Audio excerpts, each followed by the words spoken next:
The Christmas Pig, written by J.K. Rowling, illustrated by Jim Field. Chapter 26. Addie, the Address Book. Jack was very disappointed to hear that there weren't many toys and Bother It's Gone. Where could DP have been sent then? But before he and the Christmas Pig could discuss it, a loud whistle made them both jump. Jack was scared. The whistle was some kind of alarm to tell the citizens of Bother It's Gone that something was there that shouldn't be. However, the whistle was followed by the mistakable sound of a steam train approaching. "Interesting," said the Christmas Pig, winkling up his snout again. "Where's the train come from? Let's go and have a look."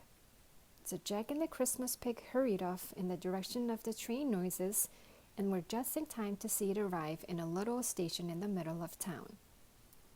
The train was royal blue and gold, and once it had chugged to a halt in another cloud of steam, the doors opened and several things trundled out, including a gold wristwatch and a silver cup and a bronze medal trailing a frayed ribbon.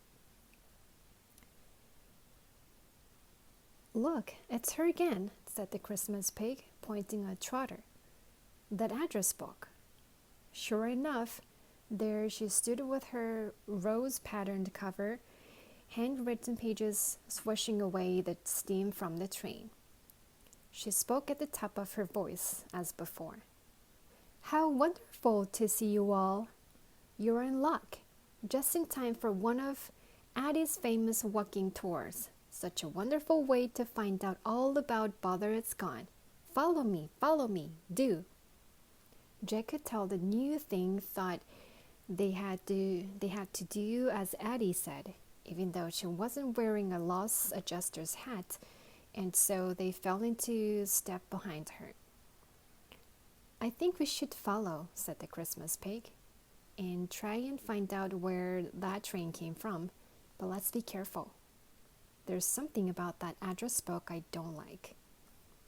So they followed Addie and the things that had just come off the train to a little square where a further collection of things was waiting for the start of the tour.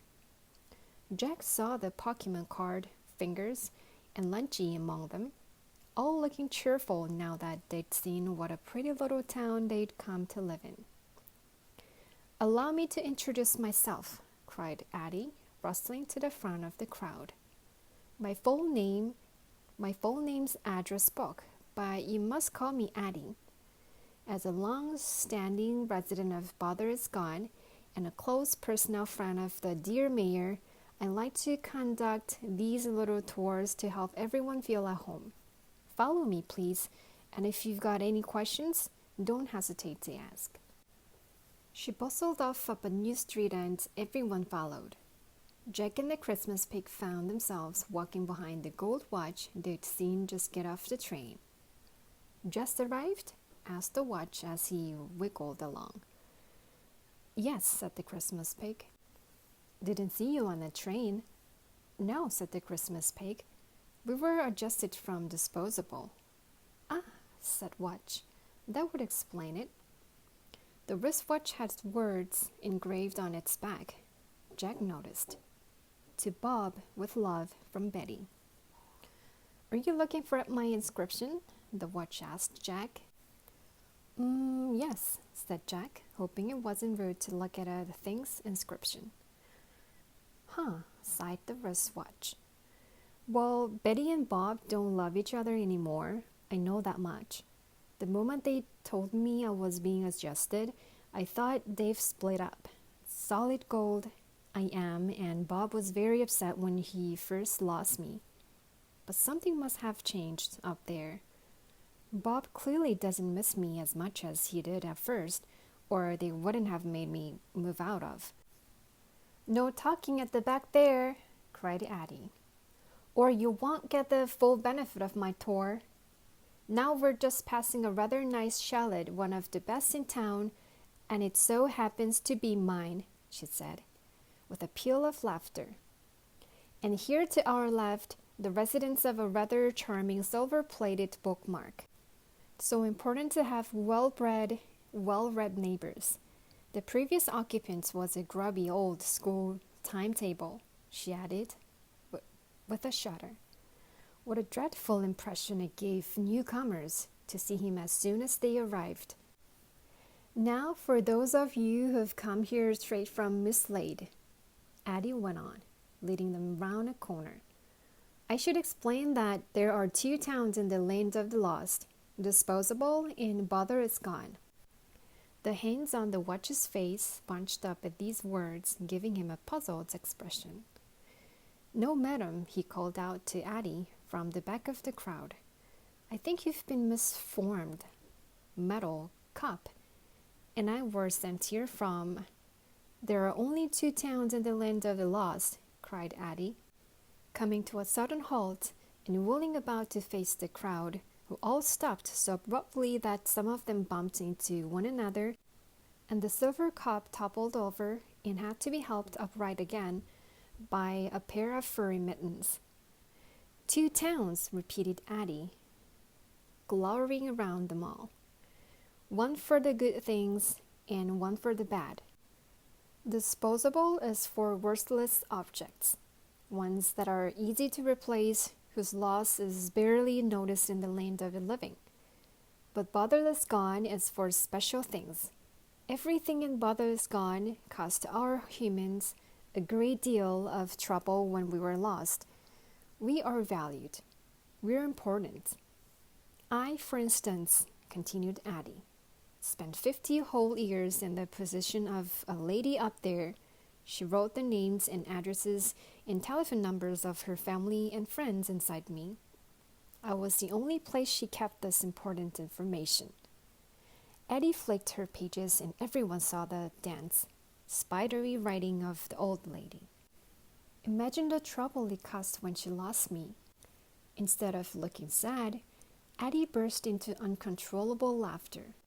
DP definitely isn't here, whispered Jack to the Christmas pig.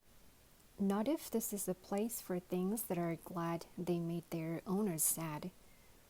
A low voice spoke suddenly in Jack's ear, making him jump.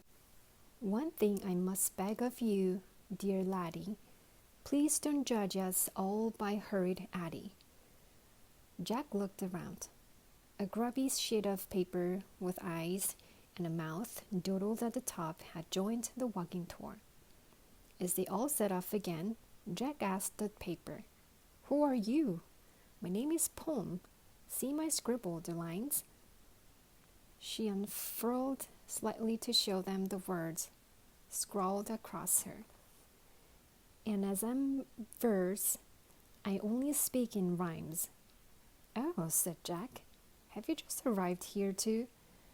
No, I've been here ages, but today I thought I'd join the walking tour. I'll pay a price for joining in because you see, there's nobody old Addie hates like me.